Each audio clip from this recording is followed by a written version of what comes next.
Good morning. నేను జయరాం. అంటే రోజు రోజుకు జరుగుతున్న రసవత్తరమైన ఎలక్షన్లో మొన్నటి వరకు కూడా సభా సమావేశాలు ఆల్మోస్ట్ ఆఫ్ ఇక్కడ ఉండే సిచ్యువేషన్స్ అన్నింటిని దృష్టిలో పెట్టుకుంటే ఈ రోజుతో సభా సమావేశాలు కంప్లీట్గా వస్తున్నాయి. అంటే ఈరోజు వస్తారు, రేపు వస్తారు, ఈరోజు వస్తారు, రేపు వస్తారు అనేది కేటీఆర్ చెప్పిన విషయాలన్నీ కేసీఆర్ గారి గురించి బహుశా వాళ్ళ ఆశలన్నీ అడియాశలు అయిపోయినట్టుగానే కనిపిస్తున్నాయి. ఏదేమైనా కూడా తెలంగాణ ప్రజలు ఏం కోరుకున్నారంటే కేసీఆర్ గారి నాయకత్వాన్ని ఒకప్పుడు కోరుకున్నారనే విషయం వాస్తవం. కానీ పరిస్థితులను అనుగుణంగా లేకపోతే పరిస్థితుల ప్రభావం అని చెప్పాలన్నా కేసీఆర్ గారు ఒక పక్క ఓడిపోవటం, మరో పక్క గెలవటం, అసలు సీఎం కుర్చీకే మోసం రావటం, ఈరోజు పార్టీ అగమ్య గోచరంగా మారటం, పార్టీలో నుంచి ఒకరొక్కరు వచ్చేసి కాంగ్రెస్లో చేరటం, ఇవన్నీ చకచకా జరిగిపోతున్నాయి. వీటన్నింటినీ దృష్ట్యా కేసీఆర్ గారు ప్రజల ముందుకు రాలేకపోతున్నారా, లేకపోతే కాంగ్రెస్ చెప్తున్నట్టుగా కాంగ్రెస్ ఘంటాపదంగా చెప్తుంది కేసీఆర్ గారు గెలిస్తే సెక్రటరీకి రారు, ఓడితే అసెంబ్లీకి రారు, అసలు ప్రజల పక్షాన ఏ రోజు కూడా తను పట్టించుకున్న పాపాన పోలేడు, ఒక ఫామ్ హౌస్కు మాత్రమే అంకితం అవుతారు. ఫామ్ హౌస్లో అసలు ఏం చేసేది ఎవరికి తెలియదు, అదొక మిస్టరీ. $100 మిలియన్ల క్వశ్చన్ అనేది కాంగ్రెస్ చెప్తుంది. ఏది ఏమైనా కూడా కేసీఆర్ గారు డెఫినెట్గా రావాల్సిందే. కేసీఆర్ ప్రజల పక్షాన ఉన్నారా లేరా అనే విషయాన్ని పక్కన పెట్టేస్తే కేసీఆర్ గారు వచ్చేసి ప్రజలకు అడ్రస్ చేస్తే తప్పితే ఆ కన్ఫ్యూజన్ నుంచి బయటపడరు. ఈ కన్ఫ్యూజన్లో ఉంటే నిన్న దొంతు రామ్మోహన్ వచ్చేసి కాంగ్రెస్ వైపు ఒకసారి చూడటం, అక్కడ కొన్ని విషయాలు మాట్లాడడం అనేది ఇవి సర్వసాధారణం. దొంతు రామ్మోహనే కాదు, ఇంకెవరెవరు వస్తారు అనేదాన్ని మనం ఎప్పుడేం చెప్పలేము. ఎవరైనా ఎక్కడికైనా రావచ్చు, దానికి ఎవరికి స్వేచ్ఛ ఉంటుంది. కానీ ఒకప్పుడు వెలిగిన బీఆర్ఎస్ పార్టీ ఇప్పుడు ఇంత కళాహీనంగా మారటం ఎందుకు? ఒకవేళ అలాంటి పరిస్థితే వచ్చినట్టు అయితే కేసీఆర్ గారు కనుక ఎల్బీగా లేకపోతే రేపు బీఆర్ఎస్ పరిస్థితి ఏంది? నిజంగా కనుక బీఆర్ఎస్ కనుమరుగయ్యేదానికి అవకాశాలు ఉంటాయా అనేది ఇక ఈ విషయం లోపల ఉన్న డిబేటు. ఈ డిబేట్కు గెస్ట్లను ఇన్వైట్ చేద్దాం. సంజయ్ రెడ్డి కాంగ్రెస్ నుంచి. సంజయ్ రెడ్డి గారు నమస్కారం అండి. అలాగనే బీఆర్ఎస్ నుంచి మల్లెపాక యాదగిరి గారిని స్పోక్స్ పర్సన్ ఇన్వైట్ చేద్దాం. యాదగిరి అన్న నమస్తే. నమస్తే. సంజయ్ రెడ్డి గారు, అంటే ఇప్పుడు రోజు రోజుకు వచ్చేసి కాంగ్రెస్ మాత్రం వెలిగిపోతుంది, అలా డౌటే లేదు. ఒకవైపు వచ్చేసి ప్రణాళికాబద్ధంగా ప్రజల పక్షాన మాట్లాడడానికి రేవంత్ ఒక అంశం అయితే, ఇంకొకటి 6 గ్యారంటీల లోపల సరే కొంచెం వెనక ముందు అయినా కూడా 100 రోజుల గడువు ఎలాగూ ఉంది. ఈ 100 రోజుల గడువు లోపల రేవంత్ చాలా క్లియర్ చెప్తాడు, మేము ప్రజల ముందుకు వెళ్ళాలి అంటే మేము పథకాలను డెఫినెట్గా ప్రజలకు అందజేయాలి, అది మాకు తెలుసు. ఈ 100 రోజులలో ఆ ప్రయత్నం మేము 100% చేస్తాం అనేది ఒకటి. ఇంకొక విషయం వచ్చేసి ఈ స్కాములు ఎక్కడెక్కడైతే ప్రజల పక్షాన మోసం జరిగిందో, ప్రజలకు మోసం జరిగిందో ఆ స్కాములకు వెలిదిద్దే ప్రోగ్రాం 2. సో దాంతోపాటు వచ్చేసి బీఆర్ఎస్ నుంచి లీడర్లు, ఒకప్పుడు బీఆర్ఎస్ లీడర్లు దొరకడమే కష్టం, ఇక కేసీఆర్, కేటీఆర్, కవిత, హరీష్ రావు చెప్పాల్సిన పనే లేదు. సో అలాంటిది ఇప్పుడు అసలు బీఆర్ఎస్ లీడర్ల దగ్గరికి ఎవరు పోతున్న దాఖలాలే లేవనేది కాంగ్రెస్ మనసులో అనుకుంటున్నమాట.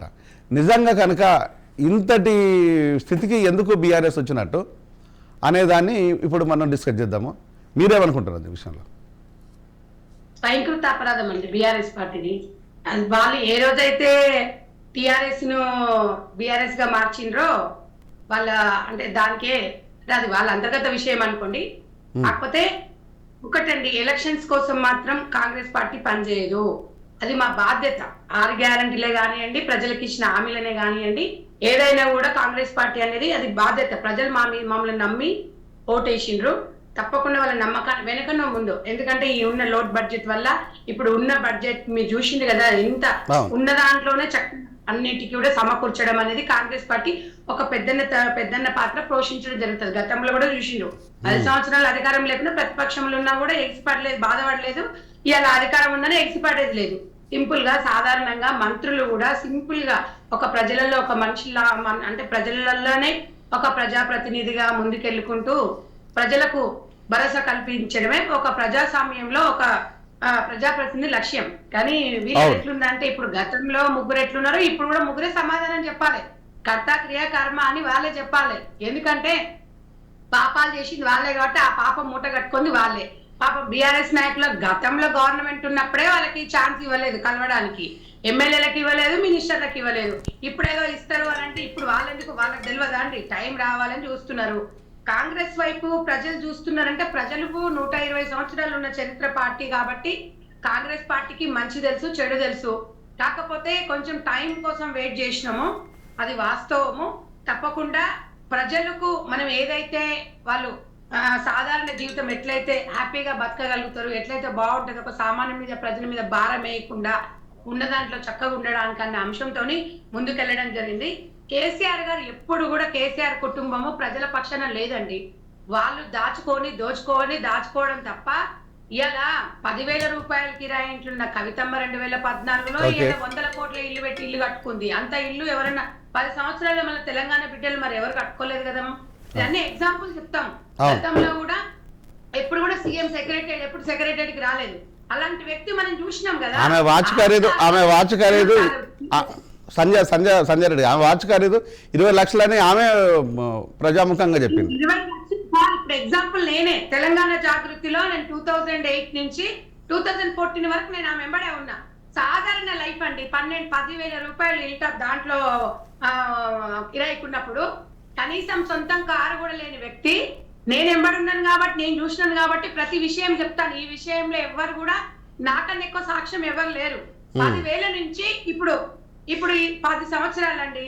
10 సంవత్సరాలల్లా ఇవాళ ఇల్లు ఎట్లా కట్టుకుంది, ఎన్ని వేల కోట్లు దారదత్తం చేసుకుంది. ఇవాళ పూటకుళ్ళ కోసం బతుకమ్మ అని చెప్పేసి బతుకమ్మను ముందర పెట్టింది. బతుకమ్మ అనేది మన తెలంగాణ సంస్కృతి, అది వాళ్ళు కాదు మన తాత ముత్తాతల నుంచి వచ్చింది. ఆ బతుకుదేర కోసం బతుకమ్మని తెచ్చుకొని ఇవాళ ఒక సెంటిమెంట్ గా తండ్రి కూడా ఇలా బిడ్డ ఏదో పెద్దగా చేస్తుంది అని చెప్పేసి ఆయన ఎంకరేజ్ చేసిండు. ఇలా ఏం జరిగింది, బీఆర్ఎస్ పార్టీ టీఆర్ఎస్ పార్టీగా మారింది. టీఆర్ఎస్ పార్టీ బీఆర్ఎస్ పార్టీగా మారింది. సెంటిమెంట్ లేదు. ఇప్పుడు ఏం చేయాలి అర్థం కాక ఇంకొకటి చెప్తాను సార్. ఇవాళ తెలంగాణ జాగృతి ఇవాళ తెలంగాణ బతుకమ్మ కోసం తెలంగాణ సంస్కృతి కోసం పుట్టింది.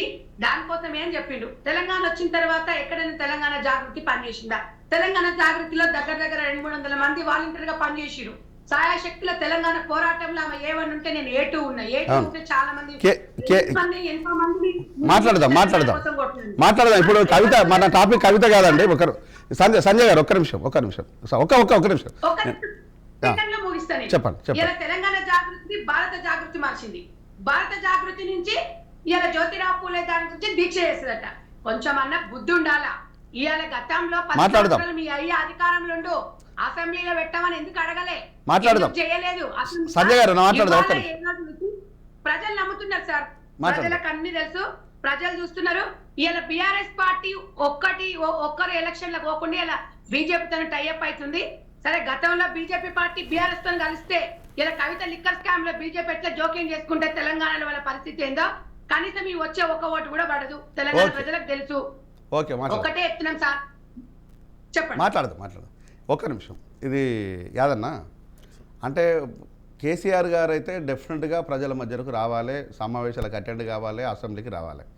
సో ప్రజలతో ప్రెస్ మీట్ పెట్టకపోవడం అప్పటి నుంచి అంటే ఓటమి చెందినప్పటి నుంచి ఆ తర్వాత మధ్యలో ఆయనకి ఏమైంది, యాక్సిడెంట్ అయింది. అనుకోని పరిస్థితుల లోపల యాక్సిడెంట్ వల్ల కొంచెం రెస్ట్ తీసుకుంది. దాన్ని ప్రజలు కూడా సానుభూతి తెలియజేశారు. సో ఆయన కోలుకోవాలని అందరూ కోరుకున్నారు. కానీ అంత అయిపోయిన తర్వాత కూడా ఇప్పుడు ట్రీట్మెంట్ లేదు, సో అవసరం లేదు, కొంత ఏదో ఫిజియోథెరపీ మాత్రం నామినల్గా జరుగుతూ ఉండాలి. అది డెఫినెట్గా ఏజ్ ఫ్యాక్టర్ లోపల. కానీ ఇప్పుడు అసెంబ్లీ సమావేశాలకు డెఫినెట్గా ప్రతిపక్ష నేతగా రావాల్సిందే. ప్రతిపక్ష నేత కాదు, ఆయన తెలంగాణ సాధించిన వ్యక్తిగా క్లెయిమ్ చేసుకుంటారు కాబట్టి దానికోసమైనా తెలంగాణ ప్రజల దగ్గర రావాలి. మరి ఫామ్ హౌస్ వదిలి ఆయన రాకపోవడానికి గల కారణం ఏంది? హరీష్ రావు, కవిత, కేటీఆర్ల మధ్యలో ఇంటర్ మధ్యలో ఉన్న గొడవల వల్ల ఆయన రాకుండా చేస్తున్నారా, లేకపోతే ఈయనే కావాలని తప్పించుకుంటున్నారా? ఒకవేళ కనుక కావాలని తప్పించుకుంటే ప్రజలను అవమానించినట్టు, రాకుండా చేస్తే అంత పెద్ద వ్యక్తిని ఈ విధంగా ఒక రాజకీయ అవసరాల కోసము వీళ్ళు రాకుండా చేయడం అనేది కరెక్ట్ కాదు. అంటే దీన్ని మీరు ఏ విధంగా సమర్థించుకుంటారో, ప్రజలకు ఏ విధంగా ఎక్స్ప్లెయిన్ చేస్తారు? ఇది లాస్ట్ డే ఇవాటికి. ముందుగా మీకు రాజ్ న్యూస్ ప్రేక్షకులకు నమస్కారం. కేసీఆర్ గారికి ఓటమి అనేది ఇది కొత్త కాదు. తెలంగాణ రాష్ట్ర సాధన కోసం పార్టీ పెట్టినప్పటి నుంచి ఎన్నో ఒడిదుడుకులు ఎదుర్కొన్న పార్టీ టీఆర్ఎస్ పార్టీ. ఈరోజు ఏదో కొన్ని సంవత్సరాల తర్వాత ఒక మార్పు, తెలంగాణ ప్రజలు ఒక మార్పు కోరుకొని ఈ కాంగ్రెస్ నాయకులు ఇచ్చిన అబద్ధపు హామీలతోటి ఒకసారి కాంగ్రెస్ వారికి అవకాశం ఇవ్వాలని చెప్పి ప్రజలు అవకాశం ఇచ్చారు. అయినా సరే ప్రజల తీర్పును మా పార్టీ ఆమోదిస్తుంది, దాని మీద విశ్లేషణ చేస్తుంది, సమీక్ష సమావేశాలు ఏర్పాటు చేసుకొని చేస్తున్నది. మా ఓటమికి గల కారణాలను కూడా విశ్లేషణ చేసుకుంటున్నాం మేము. కానీ ఏ విధంగానైనా ఓటమి చెందినామని చెప్పి ఈరోజు మేము ఊరుకోవాల్సిన ప్రసక్తే లేదు. కాంగ్రెస్ పార్టీ ప్రభుత్వం ఏర్పాటు చేసింది కాబట్టి వాళ్ళు ఏ విధంగా కక్ష సాధింపు చర్యలు కాకుండా తెలంగాణ ప్రజలకు ఏ విధంగా మనం అభివృద్ధి చెందాలి, ఏ విధంగా వాళ్ళకి ఏం చేయాలి, మనం ఇచ్చిన హామీలు ఏంటి, ఏ విధమైన గ్యారంటీలు ఇచ్చినాము, వారికి ఏ విధంగా తెలంగాణ ప్రజలు ఏ విధంగా అభివృద్ధి చెందుతారు, తెలంగాణ రాష్ట్రాన్ని అభివృద్ధి పథంలో ముందు వరుసలో నిలబెట్టడం కోసం ప్రభుత్వం తరఫున కాంగ్రెస్ పార్టీ ఒకవేళ చిత్తశుద్ధితోటి పనిచేస్తే మాకు ఎలాంటి ఇబ్బంది లేదు. వారు చేయనప్పుడు మాత్రమే మేము ప్రజల పక్షాన నిలబడి, మాకు ప్రతిపక్ష హోదా తెలంగాణ ప్రజలు ఇచ్చిరు కాబట్టి మేము ప్రజల పక్షాన నిలబడి వారికి జరిగే న్యాయం కోసం వారు చేసే పనుల మీద నిలదీసే రైట్స్ మాకు ఉన్నాయి. అంటే ఒకటన్నా, ఇప్పుడు ప్రజల పక్షాన నిలబడాలనే కోరుకున్నది ఎవరైనా. తెలంగాణ ప్రజలు కూడా కోరుకునేది ఏంటంటే కేసీఆర్ గారు అసెంబ్లీకి రావాలి, అడ్రస్ చేయాలి తెలంగాణ ప్రజల విషయాలు, అవసరాలు, అక్కర్లు, ఇంకా 6 గ్యారంటీస్ను అడగాలి అనేది తెలంగాణ ప్రజలు కోరుకుంటున్నారు. కానీ ఇక్కడ ప్రజలను కాంగ్రెస్ విషయంలో అడగడానికి పక్కన పెట్టేసి బీఆర్ఎస్లోనే ఇప్పుడు నాయకులంతా బయటికి వెళ్ళిపోతున్నారు. వాళ్ళను పట్టించుకోకపోవడం ఒకటైతే, ఇంకొక వైపు వచ్చేసి బీఆర్ఎస్ ప్రభుత్వం లోపల జరిగిన అవకతవకలు, అంటే ఒకవైపులో ఐఏఎస్లు, లేకపోతే ఇతర జిహెచ్ఎంసీ ఎంప్లాయీస్, బాలకృష్ణ కావచ్చు, సోమేష్ కుమార్ కావచ్చు, లేకపోతే దేవేందర్ రెడ్డి కావచ్చు, ఇలా అనేక మంది ఇంత దోపిడీ చేస్తుంటే, ఇంకా దోపిడీదారులు ఎంతమందో తెలియదు, వీళ్ళ మీద కూడా ఎలాంటి ప్రెస్ మీట్ పెట్టలేదు, ఎలాంటిది కూడా చేయలేదు. సరే, ఏదేమైనా కూడా ప్రజలతోని మమేకం అవ్వాల్సిన కేసీఆర్ ప్రజలను తప్పించుకొని ఉండడానికి ప్రధాన కారణము ఓటమా, లేకపోతే తనకు తన కొడుకు, కూతురు, అల్లుడు హరీష్ వీళ్ళంతా కలిసి తనను రానియకుండా ఏమైనా చేస్తున్నారా అనేది ప్రజలకు ఇప్పుడు అనుమానాలు వస్తున్నాయి. ఈ రోజు కనుక రాకపోతే డెఫినెట్గా దీని వెనకాల కేసీఆర్ గారి వెనకాల కుట్ర జరుగుతుందా, కేసీఆర్ తప్పించుకొని తిరుగుతున్నాడా అనేది ప్రజలకు ఏదో ఒకటి మాత్రం బలంగా నమ్ముతారు. అది నష్టం కదా పార్టీకి. కేసీఆర్ గారు తప్పించుకొని తిరగవలసిన అవసరమే లేదు. అసలు ఎక్కడ తెలంగాణ ప్రజలకు అన్యాయం జరిగినప్పుడే ఆయన టీడీపీ పార్టీలో ప్రభుత్వంలో ఉండి పార్టీకి శాసనసభ సభ్యత్వానికి రాజీనామా చేసి తెలంగాణ కోసం ఒక కొత్త తెలంగాణ రాష్ట్ర సమితి అనే పార్టీని ఏర్పాటు చేసి ప్రజల వద్దకు వచ్చి తెలంగాణకు జరిగిన నీళ్లు, నిధులు, నియామకాల గురించి పోరాటం చేసి 60 ఏళ్ల కలను సాధించిన నాయకుడు, గొప్ప నాయకుడు కేసీఆర్ గారు. సరే, ఈరోజు వస్తలేడు అని అంటే మనందరికీ తెలిసిన విషయమే. ఆయనకు అనారోగ్య కారణాల రీత్యా కాలుకు దెబ్బ తగలడం వల్ల ఆయన రాలేకపోయాడు. ఇప్పుడు అదేవిధంగా రేపు ఆయన ఎప్పుడు రావాలి, ఆయన ఆరోగ్యం సహకరించిన తర్వాత తప్పకుండా ప్రజల వద్దకు వస్తాడు. రేపు అక్కడ నల్గొండలో కూడా భారీ బహిరంగ సభ ఉన్నది. అక్కడి నుంచి ప్రజలకు, తెలంగాణ ప్రజలకు ఏ విధమైన నీళ్ళ విషయంలో కానీ, నిధుల విషయంలో కానీ, రాజకీయంగా ప్రతి విషయంలో తెలంగాణ ప్రజల సంక్షేమం కోసం ఖచ్చితంగా ప్రజల పక్షాన పోరాటం చేస్తాడు. తెలంగాణ ప్రభుత్వాన్ని, కాంగ్రెస్ ప్రభుత్వాన్ని నిలదీసి రేవంత్ ఇంకొకటి పిలుపునిచ్చాడు. ఉత్తమ్ రెడ్డి గారితో చెప్పేసిందంటే, ఉత్తమ్ రెడ్డి గారికి బాధ్యత ఏంటంటే కేసీఆర్ని తీసుకొని రేపు మేడిగడ్డ ప్రాజెక్ట్ దగ్గరికి 13th రోజు రావాలి, ఆయన బాధ్యత ఆయన కప్పించిండు, అక్కడ విషయాలు చాలా క్షుణ్ణంగా పరిశీలిద్దామనేది తన పిలుపు. సో దానికైనా అటెండ్ అవుతారా? ఇదే అటెండ్ కానీ దానికి కూడా ఏమవుతుంటారని ప్రజలు అనుకోవాలా? అది రాజకీయంగా ఇచ్చిన పిలుపు మాత్రమే కాంగ్రెస్ పార్టీ చేస్తుంది. ఎందుకంటే 13 తారీఖు నాడు నల్లగొండలో భారీ బహిరంగ సభ ఉన్నది తెలంగాణ ప్రజల కోసం అని చెప్పేసి ఇప్పుడు కొన్ని రోజుల నుంచి తెలంగాణ ప్రజలలో అందరికీ తెలిసిన విషయం. నువ్వు అదే రోజు రాజకీయంగా నువ్వు మాట్లాడడం కోసమే కదా, నువ్వు అదే రోజు నేను అక్కడ రమ్మని చెప్పి నేను పిలుపునిస్తున్నా అని చెప్పడం కోసం, అది ఏంటంటే తెలంగాణ ప్రజలను తప్పుదో పట్టించడం కోసం మాత్రమే కేసీఆర్ గారిని బదనాం చేయాలని వాళ్ళు ఆ విధంగా మాట్లాడుతున్నారు. సంజయ్ రెడ్డి గారు, సో రాజకీయంగా బీఆర్ఎస్ను తప్పుదో పట్టించడం కోసమే మీరు మేడిగడ్డకు రమ్మంటున్నారు కేసీఆర్ని, మేము నల్గొండలో మీటింగ్ పెట్టుకుంటున్నాం అనేది కాంగ్రెస్ వాదన. వాస్తవానికి ఈయన మొదటి నుంచి కూడా ప్రజలకు దూరంగానే ఉంటున్నారు. మ్యూట్లో తీసేయండి. మొదటి నుంచి ప్రజలకు ఆయన దూరంగానే ఉంటున్నాడు. ఇప్పటివరకు కనీసం సమావేశాలకు రాలేదు, ఇప్పటివరకు ప్రెస్ మీట్ పెట్టలేదు, ప్రజల గురించి అడ్రస్ చేసి ఒక మాట మాట్లాడలేదు. ఇప్పుడు నిజంగా అదే మాట చెప్తే ప్రజలు నమ్ముతారా? ప్రజలు నమ్మే పరిస్థితులు లేదు సార్ ఇప్పుడు. ఎందుకంటే తెలంగాణ స్వాతంత్ర సమయోధుడు లాగా తెలంగాణ యోధుడు అని చెప్పుకుంటున్నారు కదా. ఇలా తెలంగాణ కోసమే బీఆర్ఎస్ పార్టీ పుట్టింది, తెలంగాణ కోసమే కేసీఆర్ పుట్టిండు, తెలంగాణ కోసమే అని చెప్పిండు కదా. ఓకే, పుట్టిండు అనుకుందాము, టీఆర్ఎస్ పార్టీ అనుకున్నాము. టీఆర్ఎస్ పార్టీ బీఆర్ఎస్ పార్టీని చేసిన రోజు ప్రజలు ఏమనుకున్నారో అర్థమైంది. అది మీ సెంటిమెంటో లేకపోతే మీది అదే మాకు సంబంధం లేదు. కానీ మీరు 10 సంవత్సరాలు ఒక తెలంగాణ 29 రాష్ట్రానికి మొట్టమొదటి సీఎంగా మీరుండి 10 సంవత్సరాలు మీరు 9.5 సంవత్సరాలు మీరు సీఎంగా ఉండి ఓడిపోయిన తర్వాత కనీసం ప్రజలకు శుభాకాంక్షలు కూడా తెలియకుండా, కొత్త ప్రభుత్వానికి విషెస్ కూడా చెప్పకుండా, ప్రజలకి నేను మీకు తోడుగుంటాను, మీకు అండగా ఉంటాను, సరే గెలుపు ఓటమిలే అని చెప్పి, గెలుపు ఓటమి సహజమే, మీకు నేనున్నా అని చెప్పేసి తెలంగాణ ప్రజలకు ఎక్కడైనా భరోసా కల్పించిరా అండి? తెలంగాణ ప్రజలకు తెలియదా? ఇప్పుడు ఎందుకు వచ్చిండు? ఎంపీ ఎలక్షన్స్ ఉన్నాయి, పార్లమెంట్ ఎలక్షన్స్ ఉన్నాయి, రాజ్యసభ సీటు కోసం వచ్చిండు. ఉన్న ఎమ్మెల్యేలు ఎక్కడ జారిపోతారో, ఎక్కడ కాంగ్రెస్ పార్టీలకు పోతారో, ఎక్కడ పక్క పార్టీలకు పోతారేమో అని చెప్పేసి దానికోసం ఉన్న ఒక రాజ్యసభ సీటు కూడా పోతుంది. వచ్చే ఒక ఎంపీ ఒకటో ఏమన్నా వస్తూ ఆటో ఇటో ఏమన్నా వస్తుందేమని ఒక ఆలోచనతో వాళ్ళు ఉన్నారు తప్ప తెలంగాణ ప్రజల కోసము, తెలంగాణ కోసం దొంగ దీక్షలు చేసింది వాళ్ళు. దీక్షలప్పుడు కూడా తెలంగాణ పోరాటం అప్పుడే, తెలంగాణ సెంటిమెంట్ అప్పుడే 100 కోట్లను దోచుకున్నారు. అందరికి తెలిసిందే. ఇలా 100 కోట్లు దోచుకుంది కాక తెలంగాణ ప్రజలు కూడా ఇలా ముగ్గురికి అవకాశం ఇచ్చి ఇవాళ వాళ్ళ గుండెల్లో పెట్టుకొని చూసుకున్నారమ్మా. ఇవాళ ఎక్కడ బిడ్డ ఎక్కడ అమెరికలు ఉంటుండే, కొడుకు ఎక్కడ అమెరికలు ఉంటుండే. ఇలా తెలంగాణలో ఎంతో మంది పిల్లలు బలిదానాలు చేసిరు, ఎంతో మంది గొప్ప గొప్ప ఫ్యామిలీస్ ఉన్నాయి, 1400 మంది ఎన్నో ఉద్యమాలు చేసిన మాలాంటి వాళ్ళ మీద ఎన్నో కేసులు ఉన్నాయి. ఎవరికి కూడా ఒక నామినేటెడ్ పోస్ట్ ఇవ్వకుండా, ఎవరికి కూడా ఒక నిజమైన కార్యకర్తకి ఏది ఇవ్వకుండా ఎప్పుడు తెలంగాణ ప్రజలు మీరు పట్టించుకున్నారు? నీ బిడ్డ కోసం, నీ కొడుకు కోసం, నీ కుటుంబం కోసమే, నీ మేనల్లని కోసం, మీ కుటుంబం కోసం ఎవడప్ప సొమ్మని చెప్పేసి ఇవాళ నీ మనవాడు, ఇవాళ వీళ్ళు అడుగుతున్నారు ఏ హోదాతో ప్రియాంక గాంధీ వస్తుందని కవితమ్మ అడుగుతుంది. దిగ్గుండి మాట్లాడుతుండా నీ అన్న కొడుకు ఏ హోదాల భద్రాచలంలో తలంబ్రాలు పట్టుకొని పోయిండు, ఏ హోదాతో పోయిండు? ఆ రోజు కళ్ళు లేవా అమ్మ నీకు? ఏ హోదాతోని? అహంకారము. ఇలా కేటీఆర్ కొడుకు అంటే హీరో అనుకున్నది. ఇంకా 4 రోజులు ఆగితే ఇలా కవితమ్మ 2 కొడుకులు కూడా వచ్చేవాళ్ళు. ఇలా తెలంగాణలో ప్రజలందరూ అవకాశం, మీరు తెలంగాణ కోసం సెంటిమెంట్ వాడుకున్నారు కాబట్టి తెలంగాణ ప్రజలు నమ్మిండ్రు. కొంచెం కొద్దిగా గొప్ప నమ్మి మీకు అవకాశం ఇస్తే 10 సంవత్సరాలు ఏం చేసిండ్రు? ఇవాళ మీకు ఎక్కడ ప్లాట్ఫామ్ లేకుండా అయిపోయింది. ఒక్కటమ్మా, ఇల్లున్న ఇప్పుడు దీపం ఉన్నప్పుడు ఇల్లు చక్క పెట్టుకుంటే మీ పరిస్థితి ఇట్లా వచ్చేది. కనీసం తెలంగాణ ప్రజలు తెలంగాణ ప్రజలు కాదు, ఇవాళ బాలకసుమన్ వాడు ఇష్టం వచ్చినట్టుగా మాట్లాడినాడు. వాడికి సిగ్గు అనేదే లేకుండా వాడు ఇష్టం వచ్చినట్టుగా మాట్లాడి, ఎందుకు సార్ అంటే ఇలా చెప్పుతో అది చూపించిండు కాబట్టి నేను ఇలాంటి లాంగ్వేజ్ మాట్లాడడం అనేది కరెక్టే. వద్దులేండి, పర్సనల్ గా వద్దులేండి, పర్సనల్ గా వద్దు. సంజయ్ రెడ్డి గారు పర్సనల్ గా వద్దండి, పర్సనల్ గా. ఇవాళ ప్రజలు, తెలంగాణ ప్రజలు ఏమనుకుంటారు మరి, మా బాధ్యత కదా అని చెప్పేసి కూడా అలాంటి సంస్కృతి వాళ్ళది. ఇలాంటి తొట్టి గ్యాంగ్ తయారు చేసుకొని తప్పుడు సోషల్ మీడియాలను పెట్టేసి ఇష్టం వచ్చినట్టుగా గులాబీల జెండా అని ఎవరిని వాడుకోలేదు వీళ్ళు. ఇవాళ పాపం సెలబ్రిటీస్ ని వాడుకొని ఒకవేళ అలా దాని మీద సెలబ్రిటీస్ పాటలకు డాన్సులు చేసి సోషల్ మీడియాలో పెట్టకపోతే దాన్ని హైప్ చేసి ఈ రకంగా చేసి తెలంగాణ ప్రజలు ముషి మాటకాయ కప్పిరు. ఇంకేముంది? ఆరోగ్యం సహకరించకపోతే ఒక తండ్రిగా మేము కూడా సహకరిస్తాం. కానీ మీరు మీ ధోరణి అలా లేదు.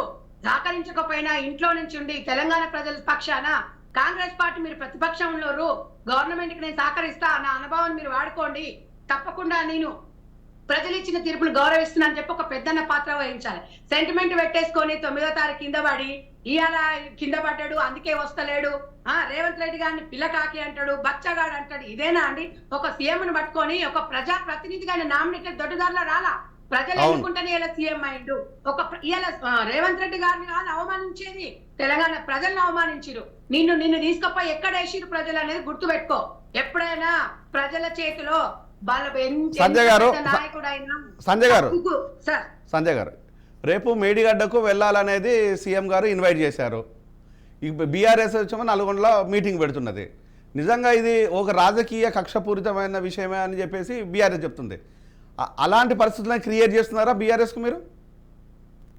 సరే, ఇప్పుడు రాజకీయ కక్ష అయితే మాకేం, ఇప్పుడు మేము ఎన్నో జూరాల కోయిల్ సాగర్ ఎన్నో ప్రాజెక్టులు కట్టినాం కదా, అది చూపించవచ్చు కదా. మీరు తప్పు లేదంటున్నాడు. ఇంత కేటీఆర్ చెప్తున్నాడు కదా, ఏం లేదు దాని ఇంత పెద్ద భూతద్దం అంటున్నారు. మరి అదే వెళ్ళి చూద్దాము. అవును, ప్రపంచంలోనే గొప్ప కట్టడం అని చెప్తున్నాడు కేటీఆర్. సార్, కేంద్రం నుంచి కూడా నివేదిక వచ్చింది. కేంద్రం నుంచి కూడా పెద్ద పెద్ద ఇంజనీర్లు వచ్చిండ్రు, ఎంతో మంది వచ్చి నిపుణులు వచ్చి దాన్ని అంచనా వేయడం చాలా కష్టం అని చెప్తున్నారు. ఇవన్నీ తీయాల్సిందే అన్నారు. అరే వీళ్ళు ఇంత చెప్పినా కూడా వీళ్ళు ఇంకా నేను పట్టిన కుందేలకే 3 కాళ్ళు, మీరు బట్టి మేము కట్టిన దానికే 4, మీరు పట్టేది మొత్తం 3 కాళ్ళు అంటే ప్రజలు నవ్వుతున్నారండి. అండ్ ఆశాపదంగా ఉంది ఇది. అరే ఆడ ఉన్నది సార్, ఒకవేళ మేమే కాంగ్రెస్ పార్టీ అబద్ధమే ఆడింది అనుకోండి, వాట్ ఈస్ వాట్ అనేది తెలుస్తుంది కదా. మేము గిట్టి కయ్యాలు పెట్టుకొని టైం వృధా చేయడానికి తెలంగాణ ప్రజలు మాకు అవకాశం ఇవ్వలేదు.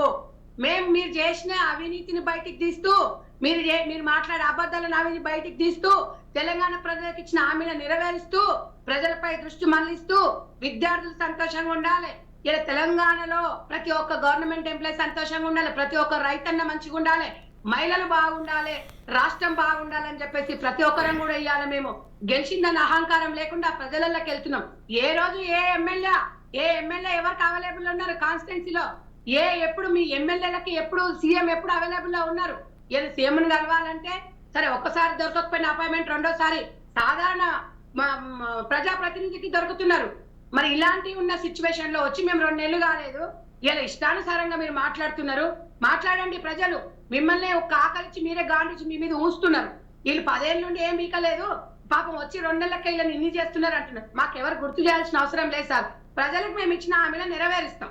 ఎందుకంటే ఇప్పుడు ఎంపీ సర్పంచ్ ఎలక్షన్లు ఉన్నాయి, పార్లమెంట్ ఎలక్షన్లు ఉన్నాయి, జిహెచ్ఎంసీ ఎలక్షన్లు ఉన్నాయి. ఎలక్షన్ల కోసమే కాదు అంటే మేము చెప్తున్నాం ప్రజలు నమ్మడానికి.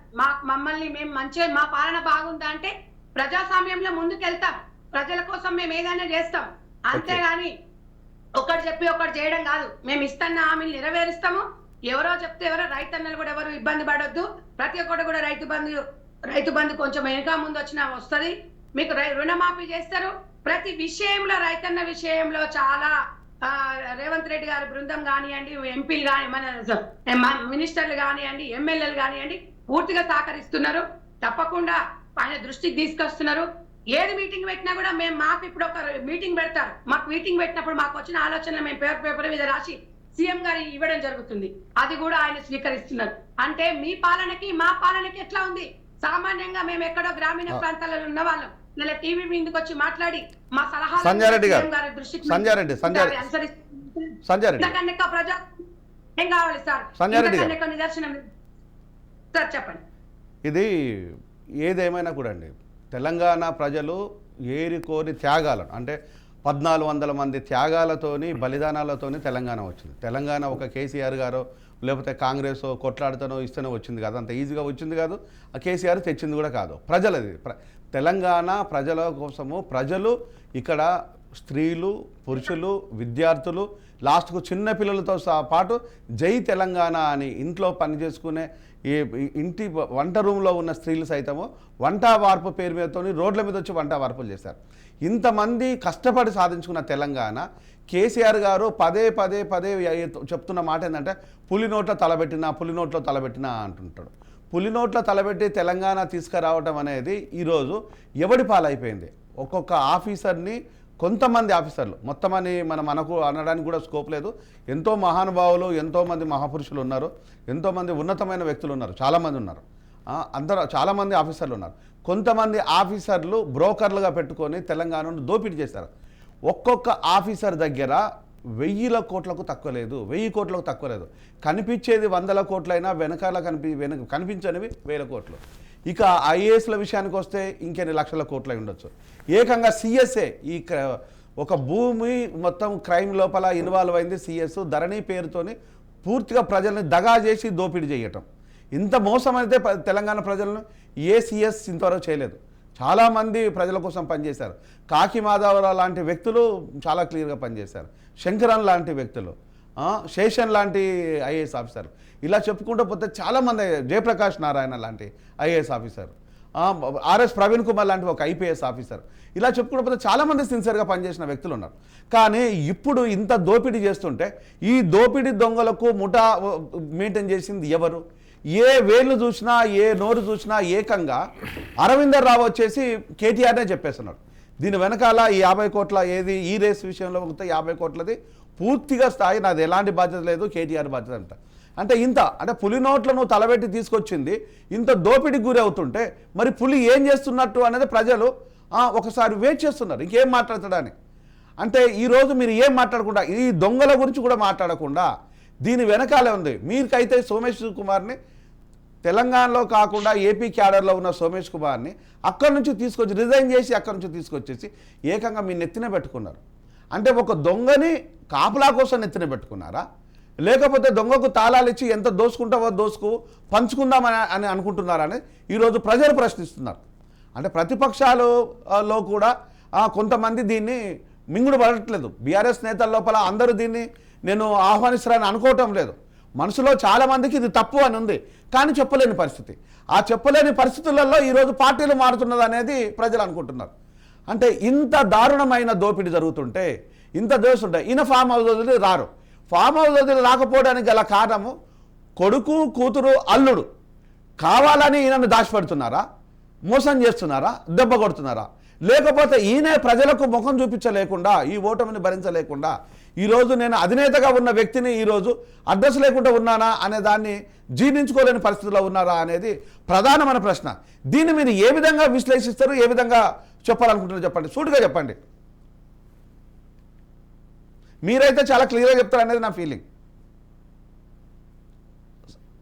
సంజయ్ గారు నన్నే అడుగుతున్నారా?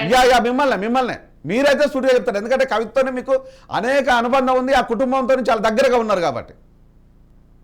సార్ ఇప్పుడు అక్కడ రేవంత్ రెడ్డి గారి సీఎంను ఊహించుకోవడం చాలా ఇబ్బందిగా ఉంది.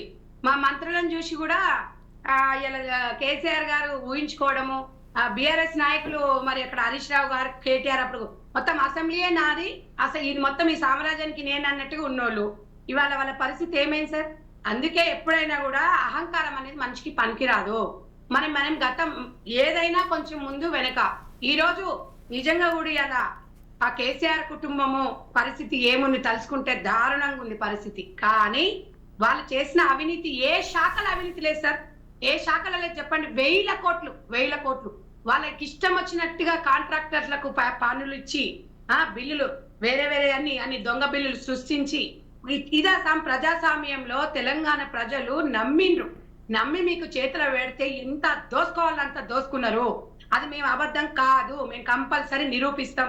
గతంలో ప్రతిపక్షం ఉన్నాం కాబట్టి మేము నిరూపించినా కూడా మాది మీడియా కూడా చూయించుకోలేకపోయింది. ఎందుకంటే పాపం ఎవరిని ఇబ్బంది పెట్టలేదు, వాళ్ళు మీడియా సోదరులు ఇబ్బంది పెట్టిండ్రు, ప్రజా ప్రతినిధులను ఇబ్బంది పెట్టిండ్రు. ప్రతి ఒక్క ఎమ్మెల్యే ఏదైనా నోరు గట్టిగా మాట్లాడదాము, ప్రజా సమస్యలను మాట్లాడదామని కూడా నోరు నొక్కిండ్రు, ఎవరికి అవకాశం ఇవ్వకుండా. ఇలా కేసీఆర్ భార్య తక్కువనా?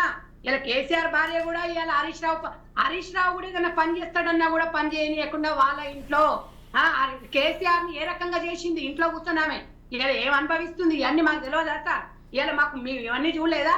కనీసం ఏదైనా ప్రజలకు ఏదైనా మంచి చేద్దామన్నా కూడా ఇలా కేసీఆర్ భార్య మాట అయినాడు. ఇలా బిడ్డని ఇలా పక్కన పెట్టిండంటే అదే బుద్ధి ఫస్ట్ ఎందుకు లేదు మీకు? అప్పుడు తెలియదా మీకు?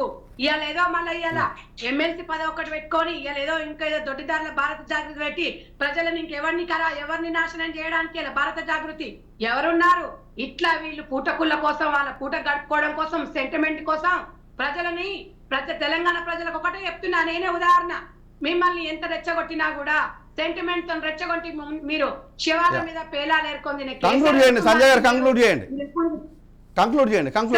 కంక్లూడ్ చేయండి. టైం అయిపోతుంది. అంటే ఇలాంటి తెలంగాణ ప్రజలు మీరు నమ్మకండి. కాంగ్రెస్ పార్టీ మీకు కన్నతల్లి లాంటి పార్టీ. కాంగ్రెస్ పార్టీ ఏది ఆశించదు, ఏది కూడా చూడదు, ప్రజల శ్రేయస్సు కోరుతుంది, బలహీనమైన వర్గాల కోసం ఇలా కాంగ్రెస్ పార్టీ పనిచేస్తుంది. దయచేసి ఎవరున్నా కూడా ఇలా ఏ పార్టీ నుంచి ఎవరు వచ్చినా కూడా సంపూర్ణ తెలంగాణ సాధించుకోవాలంటే అందరం కలిసి ముందుకెళ్ళాలి. కాబట్టి తెలంగాణ ప్రజలు కొంచెం ఓపికతో పట్టుకొని చూడండి. తప్పకుండా కాంగ్రెస్ పార్టీ మీకు అనుకునేవన్నీ చేస్తుంది.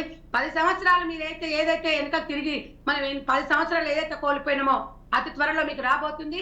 దయచేసి అర్థం చేసుకొని కాంగ్రెస్ పార్టీకి మీరు సహకరించి మమ్మల్ని ఎట్లా ఆశీర్వదించినో కొంచెం ఓపిక పట్టుకొని ముందుకు తీసుకెళ్లాలని చెప్పి తెలంగాణ ప్రజలకు చెప్తున్నాము. మేము భరోసా కల్పిస్తున్నాం అని చెప్పేసి ఈ రాజ్ న్యూస్ ద్వారా మీకు తెలంగాణ ప్రజలు కూడా చెప్పదలుచుకున్నాను సార్. నేను ఇది యాదన్న. సో ఇక్కడ ఉండే పరిస్థితులను అంటే కేసీఆర్ గారికి ఇట్లా జనాన్ని ఇంత దారుణంగా వ్యతిరేకించడమా, కేసీఆర్ గారు వ్యతిరేకిస్తున్నారా, కేసీఆర్ కుటుంబ సభ్యులే కేసీఆర్ గారిని రాకుండా చేస్తున్నారా అనేది ఇప్పుడు జనాల్లో కన్ఫ్యూజన్ ఉంది. ఈ కన్ఫ్యూజన్ పోవాలంటే కేసీఆర్ గారు డెఫినెట్గా ఈరోజు సమావేశాలకు రావాల్సిందే. ఈరోజు లాస్ట్ డే. ఈరోజు కనుక రాకపోతే చారిత్రాత్మక తప్పిదమవుతుంది కేసీఆర్ గారిది. ఇంకొక వైపు వచ్చేసి రేపు కనుక వెళ్ళకపోతే మీరు వాంటెడ్గా చేస్తున్నట్టుగానే ఉంటుంది. ఎందుకంటే ఈరోజు అసెంబ్లీ రాకపోవటము, మేడిగడ్డ పోకపోవటం. అసెంబ్లీకి వచ్చి ఏదైనా చెప్పి మేడిగడ్డకు రాకపోవడం పోకపోవడం అనేది తర్వాత విషయం. మేడిగడ్డకు కాంగ్రెస్ పోతుంది, ఎమ్మెల్యేలను తీసుకుంటుంది, పోతుంది, ప్రజల ముందు పెడుతుంది, అదంతా చేస్తారు. ఇక మీరు జైన్ అవ్వడం అవ్వకపోవడం తర్వాత విషయం. కానీ ఈరోజు మీరు అసెంబ్లీకి కనుక కేసీఆర్ గారు రాకపోతే అది చారిత్రాత్మక. అంటే ఇంత విషయాన్ని దీని వెనకాల ఇప్పుడు ప్రజలు ఏమనుకుంటున్నారంటే ఎందుకు కేసీఆర్ గారు రావటం లేదు, కేసీఆర్ గారు రావటం లేదా లేకపోతే రానియటం లేదా. ఒకవైపు నేను పదే ఇదే చెప్తున్నాను, కేటీఆర్, హరీష్ రావు, కవిత, ఈ ముగ్గురు వాదన లోపల, ఈ ముగ్గురు విషయం లోపల ఏదన్నా డిఫర్ అయి ఉన్నారా కేసీఆర్ గారు అనేది కూడా తెలియదు. లేదు దీంట్లో లోపల ఎవరన్నా వదిలేద్దామా, వాళ్ళని ఎల్పీ లీడర్ను ఈయన వదిలేసి వాళ్ళ చేస్తా అంటే బీఆర్ఎస్ మాత్రం ఉండదన్న విషయం ప్రజలు అంటున్నారు. అంటే ఎప్పుడైనా కూడా కేసీఆర్ లేని టీఆర్ఎస్ను అలియాస్ బీఆర్ఎస్ని ప్రజలు చూడరు, ఇది మాత్రం గుర్తుపెట్టుకోవాలి. అంటే కేసీఆర్ లేని కనుక బీఆర్ఎస్ ఉన్నట్టు అయితే అప్పుడు అక్కడ ఉండేది ఈ ముగ్గురే ఉంటారు అనేది ప్రజలు అనుకుంటున్నారు. నిజంగా ఈ ముగ్గురితోనే పార్టీ నడిపిస్తారా లేకపోతే ప్రజానికతో నడిపిస్తారా అనేది ఈరోజు కేసీఆర్ గారు అసెంబ్లీకి వస్తేనే దాన్ని బట్టి ప్రజలకు ఒకవేళ రాకపోతే ప్రజలు ఆలోచించేది వాళ్ళ ఎట్లాగో వాళ్ళ లోపల బ్రెయిన్లో ఇంకిన్ని మరిన్ని అనుమానాలు ఉంటాయి. దీని పట్ల మీరేమంటారు? కేసీఆర్ గారు ఎప్పుడు ప్రజల కోసమే, తెలంగాణ ప్రజల కోసమే పాటుపడ్డాడు. తెలంగాణ కోసమే ఖచ్చితంగా ప్రజల వద్దకు వస్తాడు. తెలంగాణ ప్రజల పక్షాన నిలబడి కొట్లాడతాడు. గతంలో కూడా మనం ఎన్నోసార్లు చూసినాం. ఈరోజు పదే చెప్పే విషయం ఏంటంటే కేసీఆర్ గారు అధికారులు తప్పు చేస్తే ఒకవేళ ప్రభుత్వం మీ దగ్గర ఉన్నది కాబట్టి అధికారుల మీద చర్య తీసుకోండి. ఎవరు వద్దంటున్నారు? అధికారులు ఏమన్నా మా పార్టీ నాయకులా, మా పార్టీ టీఆర్ఎస్ కండువా వేసుకొని ఉన్నారా? ఎక్కడో చిన్న లోపం జరగవచ్చు. దాని మీద ఖచ్చితంగా కేసీఆర్ గారి మీద ఏదైనా ఉంటే ప్రభుత్వం మీ చేతిలో ఉంది, మీరు ఏ చర్య తీసుకుంటారో చేసుకోండి. అంతేగాని ప్రతి విషయానికి మీరు కేసీఆర్ గారు చేసిరు అదే విషయంగా చెప్తున్నా. మీరు కాళేశ్వరం విషయంలో ఒకవేళ ఎక్కడో చిన్న అధికారుల లోపం వల్ల ఎక్కడన్నా చిన్న లోపాలు ఉంటే అధికారులు సవరిస్తారు. కానీ అక్కడ ప్రభుత్వమే ఎమ్మెల్యేలు ఎంపీలు పోయి అక్కడ చేయవలసిన విషయం అవసరం ఏం లేదు. దాన్ని ఒక రాజకీయ అవసరాల కోసం మాత్రమే కాంగ్రెస్ పార్టీ, కాంగ్రెస్ నాయకులు దాన్ని వినియోగించుకొని రాజకీయంగా మాట్లాడుతున్నారు. కానీ దాని విషయంలో మాట్లాడవలసిన అవసరమే లేదు. దాని మీద అధికారులు ఒకవేళ ఎక్కడ లోపం ఉన్నది, ఏం జరుగుతున్న దాని మీద అధికారులు దాని మీద సవరించడం. ఎక్కడో ఇప్పుడు మనం ఒక ఇల్లు కట్టుకున్నా కూడా ఎక్కడో ఒక చిన్న విషయంలో ఒక లోపం జరిగి ఉండొచ్చు. అధికారుల తప్పిదం జరిగి ఒకవేళ ఎక్కడన్నా ఉంటే ఆ అధికారుల మీద చర్య తీసుకుంటే మేమేం అడ్డుపడతలేము. మీరు చెప్పిందంతా కరెక్టే. ఇల్లు కానీ ఏది కానీ ఏదైనా ఉంటే చిన్న లోపం ఉంటే దాన్ని సర్దిద్దుకోవాలి, బాగానే ఉంది. కానీ ఇక్కడ ప్రపంచంలోకెల్లా అతిపెద్ద కట్టడము, ప్రపంచంలో ఉన్న అత్యున్నతమైన కట్టడము, ఇలాంటి కట్టడము ప్రపంచంలో ఏ ఇంజనీర్ కట్టలేదు. కేసీఆర్ఏ ఇంజనీర్ అయ్యిండు, కేసీఆర్ఏ టెక్నీషియన్ అయ్యిండు, కేసీఆర్ఏ డ్రాప్స్మెన్ సివిల్ అయ్యిండు, కేసీఆర్ఏ దానికి పూర్తి నక్ష ఇచ్చిండు, కేసీఆర్ నిద్రాహారాలు మానేసి దాని మీదనే కాన్సన్ట్రేషన్ చేసిండు అనేది బీఆర్ఎస్ అప్పుడు ప్రచారం చేసుకున్నది. ఇది ఎవ్వరు ప్రచారం చేయలేదు, కేసీఆర్ అండ్ టీమే ప్రచారం చేసింది. అంటే ఆ కాళేశ్వరం ప్రాజెక్టు కట్టడానికి ఇంత డబ్బు ఎందుకు దారపోసారంటే లేదు, ఇది ప్రపంచంలోకి వెళ్ళి గొప్ప కట్టడం కాబట్టి అన్ని డబ్బులు పెట్టాల్సి వచ్చింది, ఇది అసలు ఇట్లాంటి వింత ఎక్కలేదు అన్నారు. ఇది వింత కాదు, రోత అనేది కాంగ్రెస్ మొదటి నుంచి చెప్తూనే ఉంది.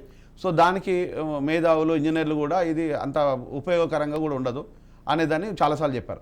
కాదు, అదేం కాదు, ఇది గొప్పనే అన్నారు. మరి ఇంత గొప్పతనాన్ని మేడిగడ్డ కూలిపోయేంత వరకు కూడా చెప్పుకుంటారు. మేడిగడ్డ కూలిపోగానే ఆ గొప్పతనం గురించి మాట్లాడమే బంద్ చేశారు.